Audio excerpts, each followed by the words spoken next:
वचनात जाऊया. नीतिसूत्र त्यातला 22 अध्याय काढूया आणि 8 वचन वाचूया.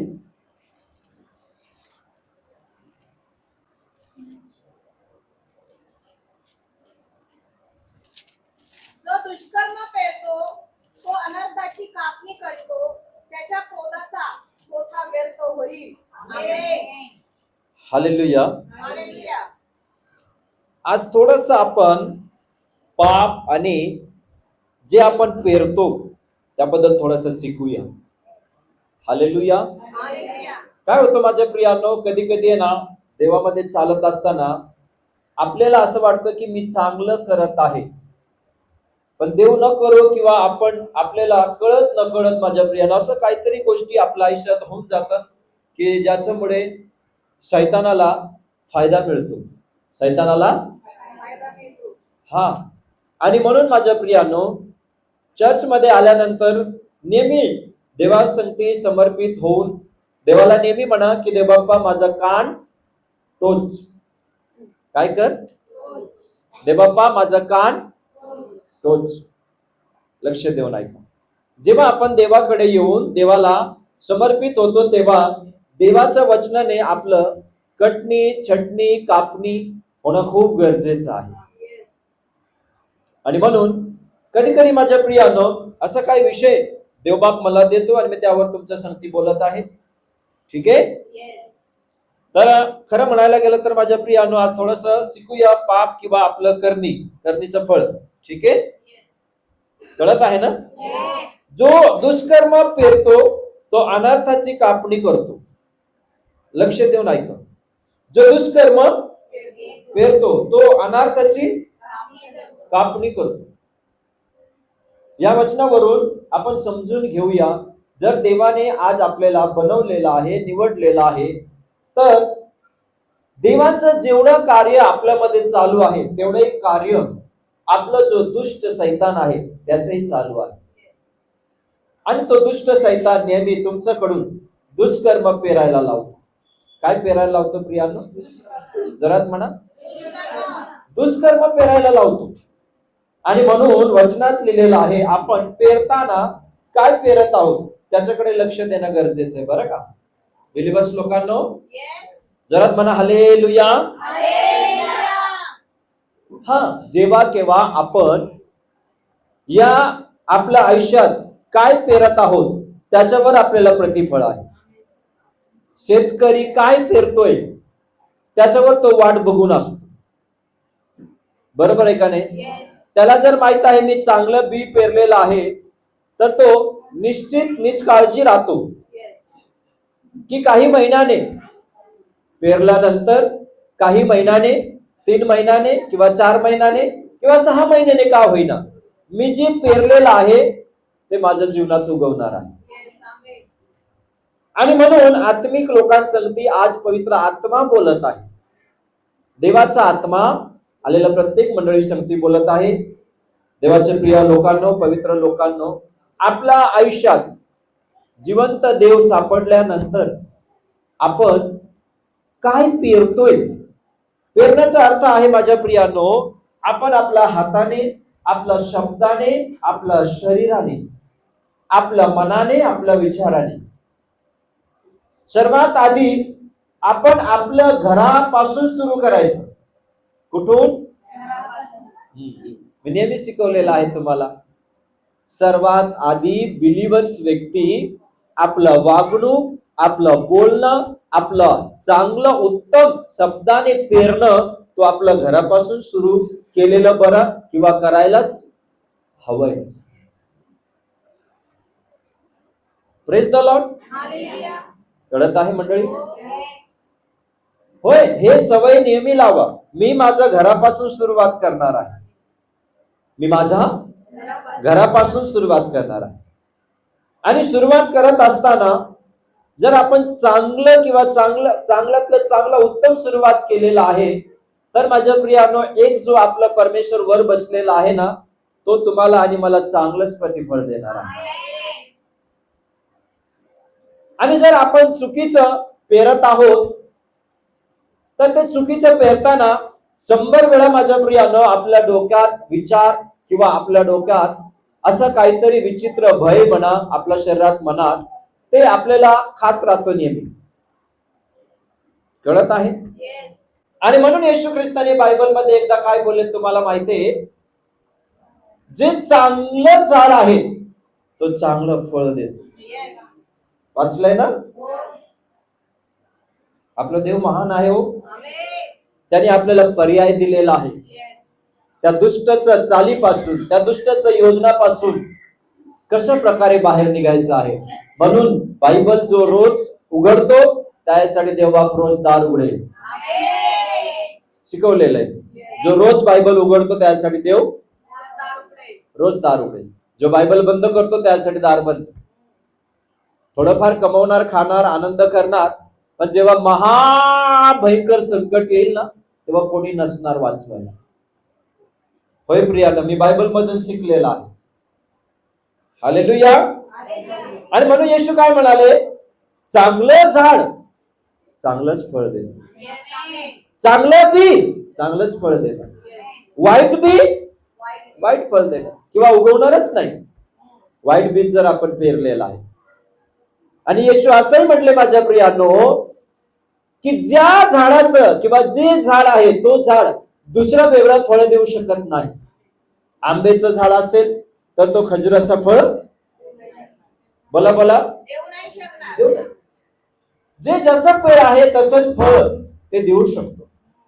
तर आज लक्ष देऊन ऐका, माझ्या मुखातून देव बोलत आहे, तुम्हाला ख्रिस्ताचं फळ म्हणून, ख्रिस्ताचं बीज म्हणून, ख्रिस्ताचा झाड म्हणून देवाने या फेथ वर्कर्स मिनिस्ट्रीमध्ये पेरलेला आहे. Amen.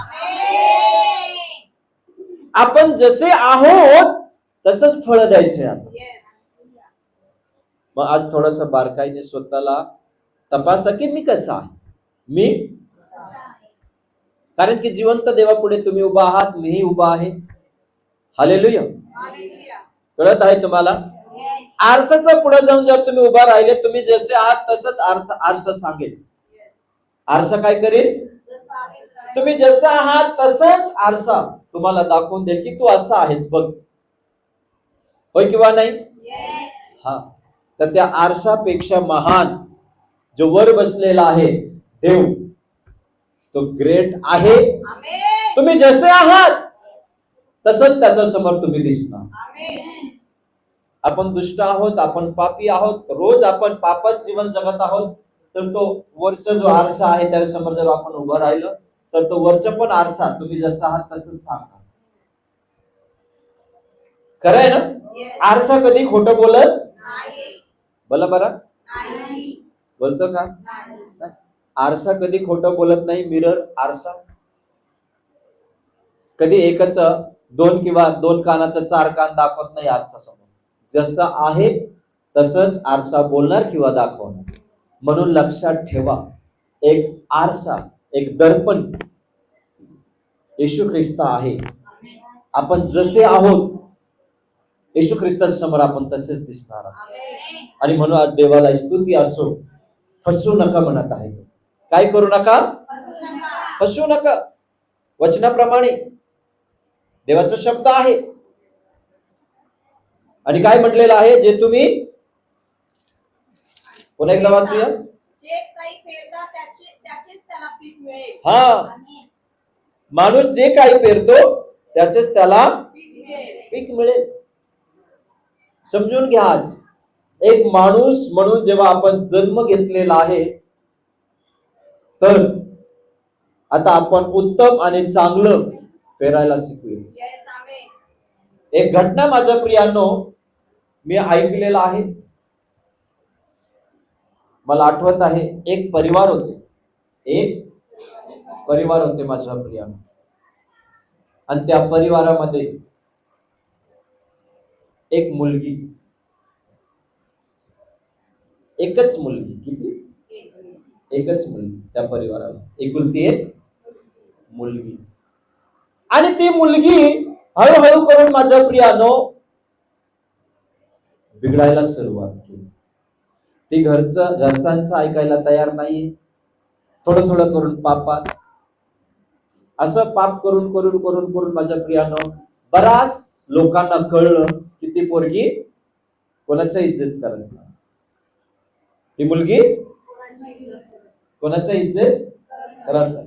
आपल्या घरामध्ये, आजूबाजूला, त्या राहण्याचं गल्लीमध्ये, ठिकाणात, सगळीकडे माझ्या प्रियानं लोकांनी ओळखले की ही पोरगी आता हातातून गेली म्हणजे बिघडली. काय झाली? बिघडली. काही दिवसाने एक रिश्ता तिला आला. रिश्ता म्हणजे काय हो?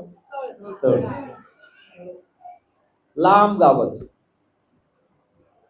रिश्ता, स्थळ तय झालं, ठरलं, लग्न होऊन तिला देऊन टाक. ती गेली दुसरं गाव.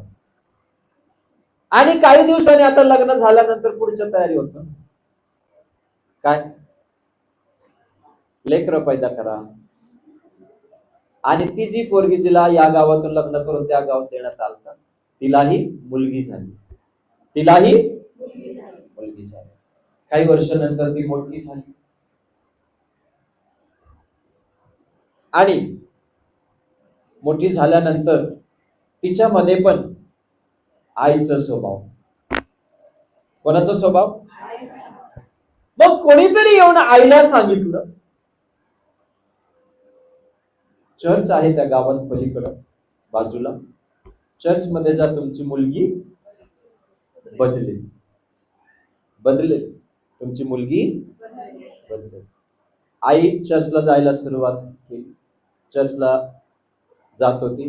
पास्टरला सांगत होती, पास्टर प्रार्थना करा, माझी मुलगी सुधरावी, बिघडली माझी मुलगी. असं सगळं डिटेल सांगितलं पास्टरने. पास्टरने खूप प्रार्थना केली.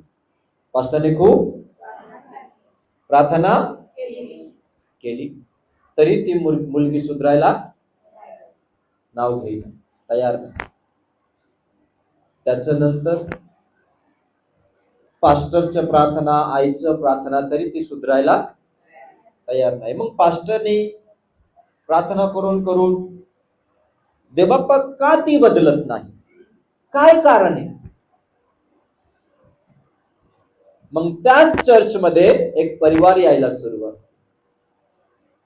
त्याच चर्चमध्ये एक दुसरे परिवार यायला सुरुवात. मग त्या परिवाराने ह्या परिवाराला बघितलं. कोणता परिवार? ह्या परिवार कोणते? जी आई चर्चला येत होती. मग आईने ओळखलं त्या परिवाराला, नवीन परिवाराला. अरे तुम्ही या गावात कसं काय? ना आम्ही शिफ्ट झालो. म्हणजे ही जी आई आणि ते दुसरे नवीन परिवार हे एकच गावात राहत होते. कुठं राहत होते? एकच गावात. हे इकडं शिफ्ट झाले आणि ही जी आई आहे तिला लग्न करून इकडं म्हणजे या गावात दिलेत. म्हणजे हे नवीन परिवार आणि एकच. त्यामुळे तुम्ही चर्चला कसं काय? आईला ते परिवार, तुम्ही चर्चमध्ये कसं काही यायला लागले? म्हणे मी माझ्या मुलगी सुधारण्यासाठी, सुधरावे म्हणून प्रार्थनेला येत आहे. तुम्ही कसं काय? आम्हाला पण कोणीतरी सांगितलं चर्चमध्ये जा, असं असं चर्चमध्ये. मला आमचं पण काही प्रश्न आहे, आम्ही चर्चमध्ये आलो. तर म्हणे ठीक आहे. मग पास्टरने विचारले, तुम्ही एकमेकांना कसं काय ओळखतो? म्हणलं आम्ही असं असं गावाचं आहोत. ठीक आहे. मग प्रश्न आपला काय आहे? मुलगी सुधारला पाहिजे. मुलगी सुधारला पाहिजे. मुलगी सुधरत नाही. मग काही दिवसाने तो नवीन परिवार येऊन पास्टरला विचारलं, पास्टर तुम्ही ती बाईला ओळखता? ओळखतं म्हणजे असं चर्चमध्ये येते तेवढंच माझा संबंध आहे, पण तिचं घरात फार मोठं समस्या आहे, तिचं मुलगी बदलत नाही. फार मुलगी फार अख्खा काय म्हणतात, तोंड काळ करून किंवा नाक कापून टाक. हो का पास्टर? एक खरं गोष्टी सांगत. ते नवीन परिवार पास्टरला सांगत आहे, तिच्या मुलगी का सुधरत नाही किंवा काय आहे त्या परिवारचं घटना. त्यामुळे तिचं मुलगी ती आज जे काही करत आहेत ना, तिचा आई पण आपल्या गावात लग्न व्हायचं आधी तशीच, लग्न करायचं आधी तशीच होती. मग पास्टरांना कळलं, बर जे आईने पेरलं, जे आईने जवानी असताना किंवा कळत न कळत जे काही आधी आई वडिलांचं नाक कापून टाकली ती, नाक कापणं म्हणजे काय हो? बेइज्जत करणं. मग लग्न झाल्यानंतर तिलाही मुलगी झाली. आईने जे पेरलं तेच उगवत आहे. पास्टरला देव बोलला, तिने जसं हे केलं तसंच. Praise the Lord. किती लोकांना कळत आहे? आणि म्हणून बायबल पण सांगत आहे ना. आपण कधी कधी म्हणतो मग प्रार्थना करूनच सुधरेल. काही गोष्टी देवबाप सुधरवत नाही. काही गोष्टी देवबाप सुधरवत नाही. म्हणून इर्मायाला देव म्हटलं, इर्मायाला अरे ते लोक दुष्ट आहेत, ते लोक सुधरत नाही, ते लोक असंच आहेत, त्यांच्यासाठी प्रार्थना करू नको. का म्हटलं बरं? जो बदलायचं नाव घेत नाही ना, जो स्वतःची तयारी करत नाही ना, तर देवबाप त्याला सोडून देतो. तुमच्याही प्रार्थना ऐकणार नाही, माझाही प्रार्थना ऐकणार नाही. एवढा महान मोठा संदेश इर्मा, त्याचं प्रार्थना दे म्हणलं, आजपासून प्रार्थना करू नको. आणि त्याहून अधिक तर मी म्हणेल, ज्याला चर्च माहित आहे, ज्याला सत्य माहित आहे, ते जर सुधरायचं नाव घेत नाही. इर्मायाच्या काळामध्ये 7व्या अध्यायामध्ये लिहिलेलं आहे 6:7 मध्ये, इस्रायल लोकांना सत्य माहित होतं. इस्रायल लोकांना देव माहित होता, सत्य माहित होता, जिवंत परमेश्वराचं कार्य माहित होता. सगळं काही माहित असतो नाही, सुधरायला तयार नव्हतं. मग देव बोलला इर्मायाला, आजपासून प्रार्थना करू नकोस, आजपासून प्रार्थना करू नकोस. हालेलुया. याच्यावरून नाही का तुम्ही समजून जा, काही गोष्टीमध्ये देव कार्य करत नाही, अजिबात करत नाही. असं विचार करत बसू नका 100% देव त्याला बदलेल. त्यांनी काय पेरलंय ते उगवणार ना, होय किंवा नाही? होय किंवा नाही? आई इतकं जाऊन प्रार्थना करत होती माझ्या प्रियांनो. त्या आईने आधी आईला, आपल्या आई वडिलांना किती त्रास दिलं. मुलगी झाली, मुलगीने पण तसंच करत लागली. पण ते पिढी दर पिढीत माझ्या प्रियांनो असं काही श्राप असतात जे फळ भोगावं लागतं. म्हणून माझ्या प्रियांनो, बायबलला धरून मी बोलत आहे. खरं माझ्या प्रियांनो, देवाकडे आल्यानंतर पश्चाताप करून, येशू परमेश्वरा आज मी तुझ्याकडे आलोय, माझं जीवन बदल, माझं घर बदल, माझ्या लेकरांना बदल, परिवारांना बदल, ते श्राप आपण तोडू शकतो. श्राप तुटलं जातं नाही असं नाही. पण माझ्या प्रियांनो, सगळं काही करत असताना, चर्चमध्ये येऊन प्रार्थना करत असताना, बायबल वाचत असताना, त्यात आपलं चारित्र्य, आपलं कॅरेक्टर सुधारणं गरजेचं आहे. हालेलुया. बोला हालेलुया. मागच्या वेळेस पण मी मागच्या रविवारी का त्याच्या आधी ना बोललो ना, तारणाबद्दल बोललो होतो. तारण जपा. जक्कईकडे जेव्हा देव गेला, जक्कई इतकं पापी होतं माझ्या प्रिय, त्याच्याकडे जेव्हा देव गेलं तर वचनात दिलेलं आहे, तो म्हटला प्रभू ज्याचं मी जे काही घेतलेलं आहे ते चौपट मी फेड करून देईन. त्याने आपलं चारित्र्य बदललं, त्याने आपलं चारित्र्य बदललं माझ्या प्रिया. हालेलुया. आणि म्हणून लक्ष देऊन ऐका माझ्या प्रियांनो, आपण आपल्या आयुष्यात काय करत आहोत, काय पेरत आहोत ते उगवणार. काय बोलत आहोत, लोकांबद्दल काय विचार करत आहोत, त्याहून अधिक तर बिलीव्हर झाल्यानंतर माझ्या प्रियांनो, आपण एकमेकांसंगती फार महान रीतीने एकमेकांचा हात धरून पुढे जाणं गरजेचं आहे. हो, आपण हात धरतो. आपण हात धरण्याचा अर्थ आहे आत्मिक रीतीने समजवतो, आत्मिक रीतीने सुधारण्याचा प्रयत्न करतो. हालेलुया. पण कधी कधी सगळं करूनही हातात काही येत नाही माझ्या.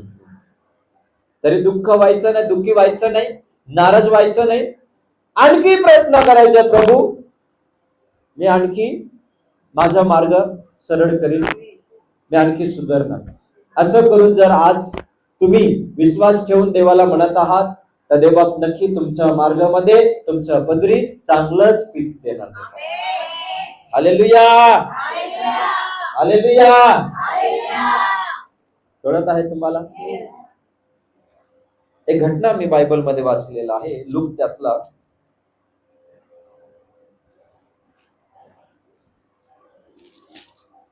7वा अध्याय काढूया.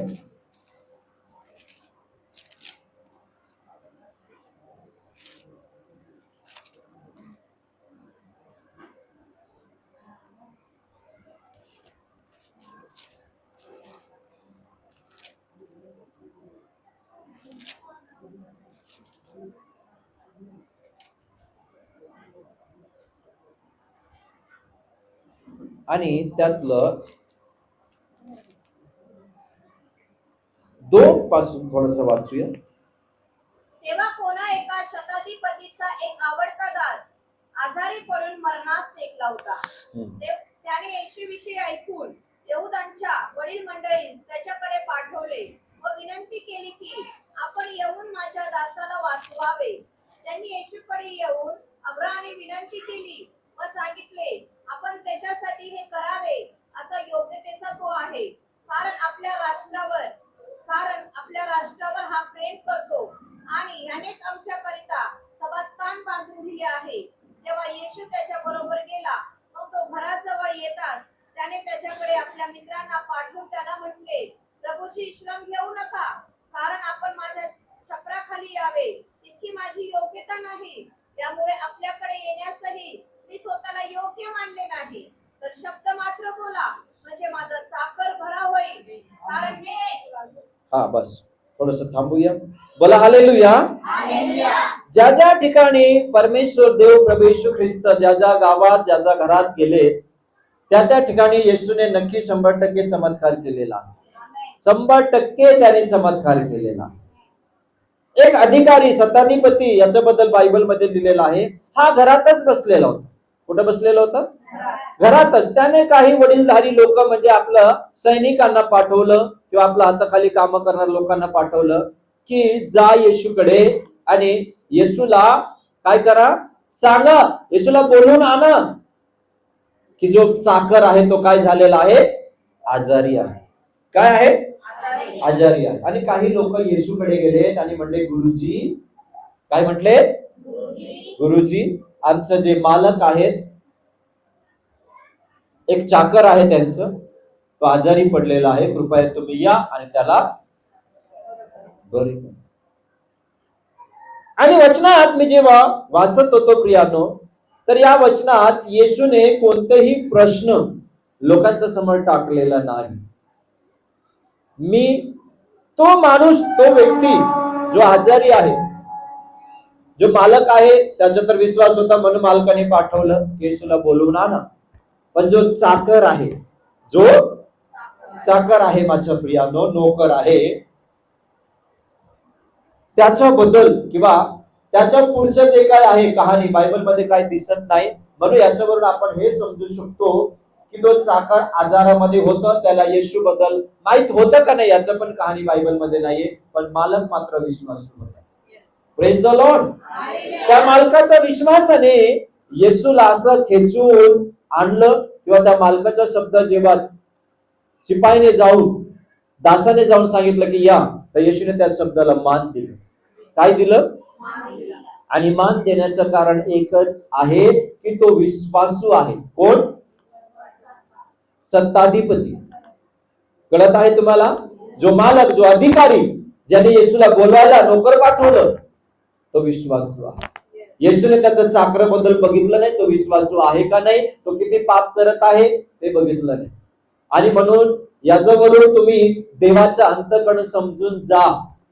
आपण किती पापी आहोत याच्याकडे देवबाप लक्ष देत नाही, परंतु तारण झाल्यानंतर जेव्हा आपण पाप करतो त्याच्यानंतर परमेश्वर तुमच्या पापाचा, तुमच्या श्रापाचा हिशोब घ्यायला सुरुवात करतो. सगळ्यांचं गिनती तसंच आहे. तुमचं म्हणा, माझं म्हणा, प्रत्येकाचं तारण व्हायच्या आधी, येशूला भेटायचा आधी आपण किती पाप केलं त्याचं देवबाप लक्ष देत नाही. यशायामध्ये लिहिलेलं आहे, तुझं पाप मी माझ्या पाठीमाग टाकून दिलेलं आहे, मी स्मरण देखील करणार नाही. पण जेव्हा बिलीव्हर्स झाल्यानंतर जे आपण पेरतो ते उगवायला सुरुवात होते. किती लोकांना कळत आहे? कळत आहे? आज नाही, उद्या, उद्या नाही, परवा, परवा नाही, 1 वर्षाने, 2 वर्षाने, 10 वर्षाने हे होणारच माझं प्रिय. पण तुम्ही आज पुन्हा एकदा स्वतःची तयारी करा बरं का. मी चांगलं करीन, मी चांगलं बोलीन. हालेलुया. कळत आहे तुम्हाला? कारण की बायबल मध्ये लिहिलं, सैतानाला संधी देऊ नका. शैतानाला संधी देऊ नका. कधीच शैतानाला संधी देऊ नका. तुम्ही चर्चमध्ये येत आहात, पवित्र वचन देवाचं ऐकत आहात, तुम्ही पवित्र झाले, तुम्ही पवित्र प्रजा म्हणून देवाने शिक्का मारलेला आहे, शिक्कामोर्तब केलेला आहे. तर नेहमी आपल्या जीवनात देवाच्या वचनाला धरून आज्ञापालन करायचं. काय करायचं? आज्ञापालन करायचं. आज्ञापालन मध्ये पण आशीर्वाद आहे ना. या व्यक्तीने येशूने त्या चाकराकडे लक्ष नाही दिलं. तो किती आजारी आहे, तो किती दुखण्यात आहे. या देवाने त्या मालकाचा विश्वास पाहिलं. कोणाचा? जो सत्ताधिपती होता त्याचा विश्वास देवाने पाहिला. आणि येशू निघाला तो आजारी व्यक्तीला, तो बिछाण्यात पडलेल्या व्यक्तीला बरं करण्यासाठी. आणि तुम्ही माझ्या प्रियानो, येशूने जे काही शिकवलेलं आहे आणि जे काही तुम्ही चर्च मध्ये येऊन शिकता ते तुम्ही बोला. हॅलो, ते तुम्ही नेहमी बोला. घरात उठताना बसताना बोला. काय करा? कळत आहे का तुम्हाला? 6वं वचन वाचूया. तेव्हा येशू त्यांच्या बरोबर गेला. मग तो घराजवळ येताच त्याने त्याच्याकडे आपल्या मित्रांना पाठवून त्याला म्हटले, प्रभूजी, श्रम घेऊ नका, कारण आपण माझ्या छपराखाली यावे इतकी माझी योग्यता नाही. हा, काय म्हणाला तो? आपण माझा छपराखाली यावे इतकी माझी योग्यता नाही. तो धनवान व्यक्ती ज्याच्याकडे नोकर चाकर आता खाली हजारोने आहे, तो म्हणतो शब्द बोला. काय बोला? हा. काय बघतोय आज देव? हृदय बघतोय, हृदय, अंतःकरण बघतोय माझ्या प्रियांनो. शब्द बोला, कारण की शब्दात सामर्थ्य आहे. शब्दात सामर्थ्य आहे.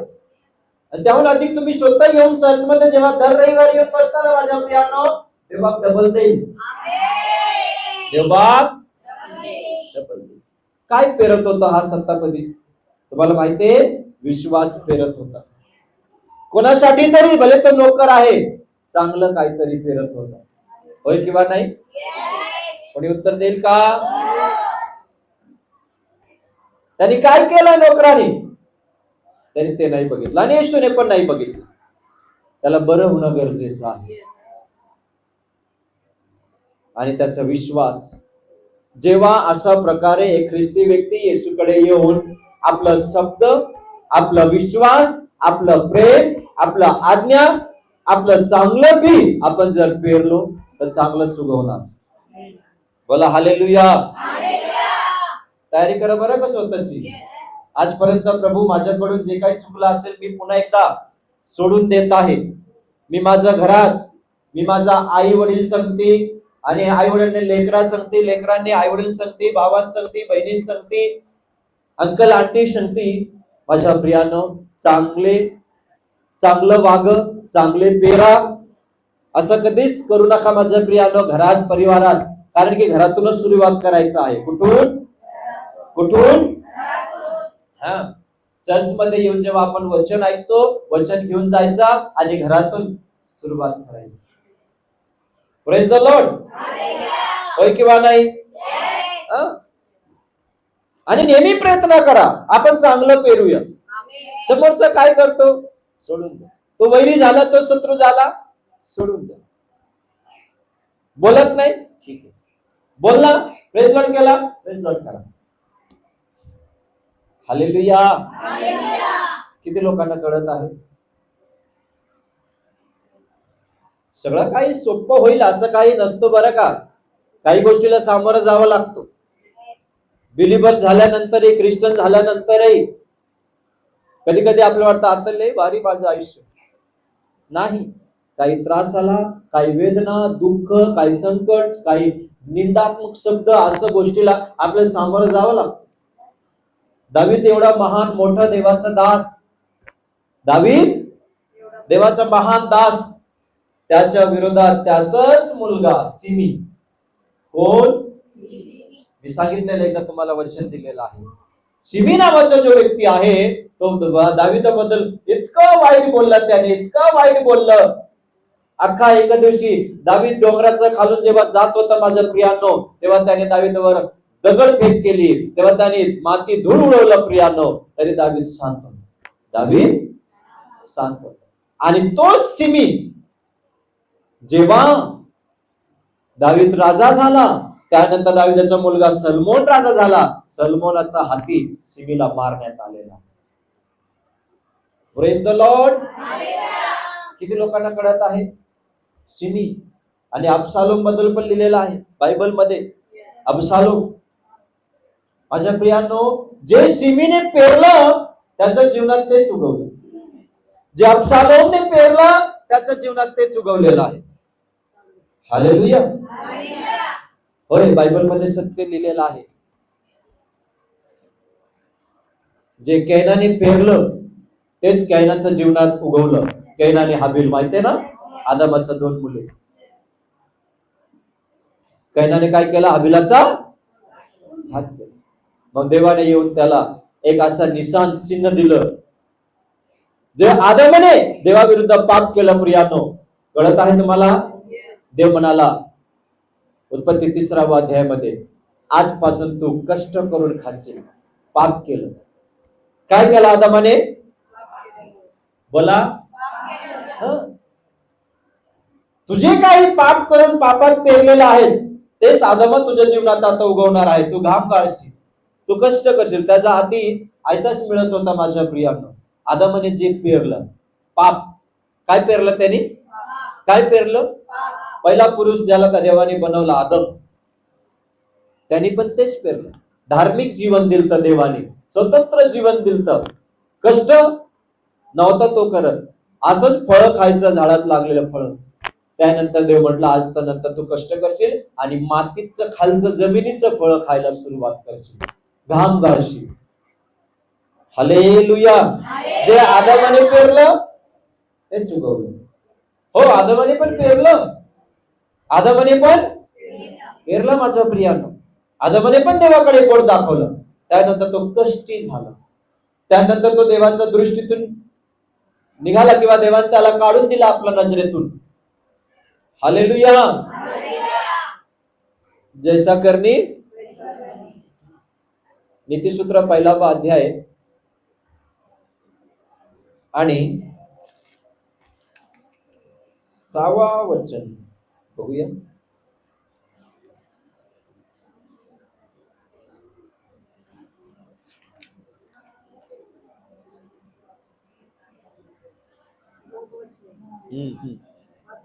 हो.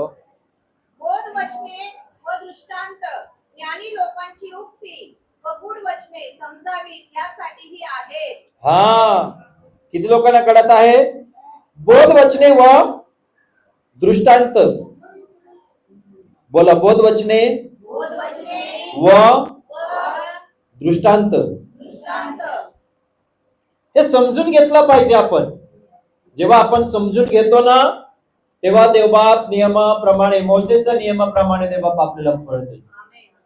जो समजत नाही, ज्याला कळत नाही किंवा समजूनही न समजल्यावानी करत आहे माझ्या प्रियांनो, तर त्याच्या जीवनात तेच उगवणार जे त्याने पेरलेलं आहे. जे त्याने, पण ज्याला समजतोय, ज्याला आज देव समजतोय, जे देवाचा दास या ठिकाणातून बोलत आहे, ते समजत आहे, कळत आहे, त्याप्रमाणे करत आहात. मी बोध करत आहे तुम्हाला. काय करत आहे? बोध करत आहे. हा, बोध वचने व दृष्टांत, ज्ञानी लोकांचं उक्ती व गूढ वचने समजावेत यासाठीही आहेत. समजावे. आणि पुढच्या 7, परमेश्वराचे भय हे ज्ञानाचं प्रारंभ होईल, पण मूर्ख लोक ज्ञान व शिक्षण तुच्छ मानतात. किती लोकांना ज्ञान पाहिजे? हात वर कर. बुद्धी, ज्ञान नाही, मला भरपूर आहे, आता कशाला पाहिजे? असं बोलायचं नाही कधी. ठीक आहे. अजून माग भरपूर मागा. त्यासाठी काय करावं लागेल हो? ज्ञान प्राप्तीसाठी काय करावं लागेल? बोला. देवाचं भय. काय लिहिलेलं आहे? बोला जरा जोरात. देवाचं भय. ज्याच्याकडे देवाचं भय नाहीये त्याच्याकडे बुद्धी पण नाही. मी नाही, बायबल मध्ये लिहिलेले बरं का. काय वाचलेत आता? परत एकदा वाच. परमेश्वराचे भय हे ज्ञानाचा प्रारंभ होय. ज्ञानाचा. प्रारंभ होय. किती लोकांना ज्ञान पाहिजे? भय धरा देवाच. आणि फक्त चर्च मध्ये येऊन नाही बरं का, घरात उठताना बसताना माझं वचन बोल, मग तुझ्या जीवनात यश घडेल. किती लोकांना कळत आहे? समजत आहे का तुम्हाला? व्यर्थ जाणार नाही तुमचा आज इथे येणार. कुठल्याही गोष्टीबद्दल घमंड करू नका. शांत बसा, त्याच्यावर विश्वास ठेवा, प्रार्थना करा, चर्च रेग्युलर येत जा, भक्ती करा घरी असताना देखील. जो सरळ मनाचा आहे देवबाप त्याला आशीर्वाद देईल. देवबाप त्याला स्वतःच्या बळावर स्वतःच्या हिमतीवर कधी माझ्या प्रियांनो जगण्याचा प्रयत्न करू नका. बळ पाहिजे, शक्ती पाहिजे, बुद्धी पाहिजे, पण त्यात देवाकडून आलेलं पाहिजे. कोणाकडून? देवाकडून आलेलं पाहिजे माझ्या प्रिया. एक तरुण मुलगा एक दिवशी नदी किनारी मासे पकडत होता. काय पकडत होता? मासे. खूप गरीब होता माझा प्रियानो, खूप गरीब. नदी किनारी बसून आणि खूप तासानंतर त्याच्या हातात मासे लागले. कळत आहे? मग तो निघणारच होता. एक असं ताकदवर माणूस समोर आला आणि त्याने त्याचं ताकद दाखवलं आणि त्याच्या मासे हिचकून घेऊन गेला. घरी गेला, मस्तपैकी बनवलं, कापलं वगैरे मस्तपैकी बनवलं. आणि कापताना त्याला एक काटा चुकलं बोटाला. काय चुकलं? काटा चुकलं आणि टोचलं बरं का. आणि खाऊन पिऊन संध्याकाळी झोपलं. सकाळी उठताना त्याचं बोट काळं निळं झालं. कसं झालं? काळं निळं झालं. डॉक्टरकडे गेलं. डॉक्टरने सांगितलं की मी आता काय करतो, काय म्हणतात, ट्रीटमेंट वगैरे करून पट्टी वगैरे लावून देतो, 3 दिवसांनी यायचं. किती दिवसांनी? डॉक्टर असं म्हणतात ना, 2 दिवसांनी या, उद्या ये, त्याला म्हणतात 3 दिवसांनी. आणि 3 दिवसापर्यंत इतकं त्याचा गोडा ठणकलं, इतकं त्रास झाला प्रियानो. 3 दिवसांनी परत डॉक्टरकडे गेलं, दाखवलं. म्हटलं डॉक्टर लई त्रास होता, आता तर अजून जास्त वाटलं. बघू म्हटलं, पट्टी वगैरे काढलं, बघितलं तर आतमध्ये सडायला सुरुवात झाली. अख्खा सडलं होतं मांस, अख्खा पॉइझन झाला प्रियानो त्या बोटाला. डॉक्टर म्हटलं आता हे औषधाने बरे होणार नाही, कापावं लागेल. काय करावं लागेल? सडलं अख्खं, हे थोडस कापावं लागेल, मग होऊन जाईल क्लिअर. म्हटलं औषध देतो, लावून देतो पट्टी वगैरे. म्हटलं परत 3 दिवसांनी याच्या, परत पट्टी वगैरे लावून गेला. परत त्याला अजून ते पॉइझन आहे ना क्लिअर नाही झाले प्रियानो, वाढलं. परत इथपर्यंत कापलं. असं होता माझ्या प्रियानो. खूप अनुभवी डॉक्टर होता. बऱ्याच लोकांचा म्हणजे त्याचा रिझल्ट चांगला होता. खूप चांगलं डॉक्टर, खूप चांगलं डॉक्टर माझं प्रिया. मग थोड्या दिवसांनी अजून ते पॉइझन, काय म्हणतात त्याला मराठीमध्ये, विष, ते गँग्रीन झालं, असं काहीतरी वाढत गेलं. इतकं कापलं. मग डॉक्टर म्हटलं माझं औषध का काम करत नाही? चांगले भले लोकांना मी असं हे छोटस त्रास काय मी बरं करून पाठवलेलं आहे, याचं कसं काय? पण एका दिवशी डॉक्टरने त्याला व्यवस्थित रीतीने खुर्चीत समोर बसवलं. तोपर्यंत इतका हात गेलच होता, तोपर्यंत इथपर्यंत. तर म्हटलं आता मी माझं औषध वगैरे, माझं जे ज्ञान आहे ते सगळं मी बाजूला ठेवतो. माझा इलाज, माझं ज्ञान, मी शिकलेलं डॉक्टरी सगळं मी बाजूला ठेवतो. शारीरिक रीतीने तुला मी एक प्रश्न विचारतो. तू असं कधी कोणाचं असं मन दुखवलंय का? काय म्हटलं डॉक्टर? कोणाचं का असं वाईट केलंय का या हाताने? तर तो म्हटला हो होय. मला काय केलं तू असं? एक मुलगा मासे पकडतो, त्याच्या मासा मी माझ्या बळाने ताकदीने हिसकावून घेतलं. मग डॉक्टर म्हटलं जा त्याला भेट. काय म्हटलं? तू त्याचं मन दुखवलं, तू त्याचं हृदय दुखवलं, जा त्याला जाऊन भेट. मग त्याच्यावर भरोसा ठेव. मग तो गेला शोधत शोधत त्या पोराला, शोधत शोधत त्या मुलाला शोधत शोधत गेला. कुठेतरी जाताना एक झोपडपट्टी वस्तीत असं तंबू टाकून असं बसलेला होता, नाही का, नदीच्या किनारी कुठेतरी एक छोटस गावात. मग त्या पोराने, त्या मुलाने ओळखलं, म्हटलं अरे साहेब तुम्ही? मग त्यांनी पण ओळखलं त्या मुलाला, त्या पोराला ह्यानी पण ओळखलं. त्याने हात जोडला, म्हटलं साहेब तुम्ही एवढे महान आहात, आमच्या छोट्याच झोपडपट्टीत तुम्ही कसं काय आले? कळत आहे तुम्हाला? मग ह्याने विचारलं, त्याचा हात सडलं, कापला अख्खा अर्ध. ह्याने विचारलं अरे मी त्या दिवशी तुझ्या मास्टर नाही का घेऊन गेलो, त्यानंतर तू मला काय केलं का, असं काय तू जादू तंत्र मंत्र? तो म्हटला साहेब आम्ही गरीब आहोत, आम्ही गरीब आहोत साहेब, तुम्ही एवढं महान, आम्ही कसं काय कोणाचं संधी जाऊन काय करणे धरणे, आम्ही ते सगळं करत. खरं का? म्हटलं खरं. म्हटलं मग असं कसं काय माझा हात बघ त्या दिवसापासून एक हात गेलं. मग मुलगा आपला मुख उघडतो, म्हणतो साहेब मी तुमच्या बद्दल वाईटही बोललो नाही, मी तुम्हाला श्रापही दिला नाही, शिवीगाळी केलं नाही, मी कोणाकडे जाऊन तुमच्यासाठी जादू करणे पण केलं, पण मी एक शब्द बोललो. काय म्हटलं? एक शब्द बोललो.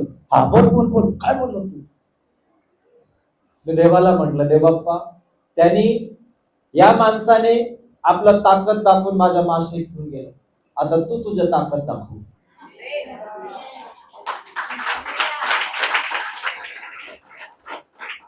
एकच शब्द बोललो, मी तुम्हाला शिवीगाळ केली नाही, मी देवाला बोललो, मी तुमच्याबद्दल जादू तंत्र मंत्र काही नाही, मी फक्त वरच्याला सांगितलं देवा, त्याने त्याचं ताकद दाखवलं आणि माझ्या माशा, आता तू तुझ्या ताकद दाखव. मनापासून त्याने देवाला सांगितलं देव बाप्पा आता तू तुझ्या ताकद दाखव. आणि देवानी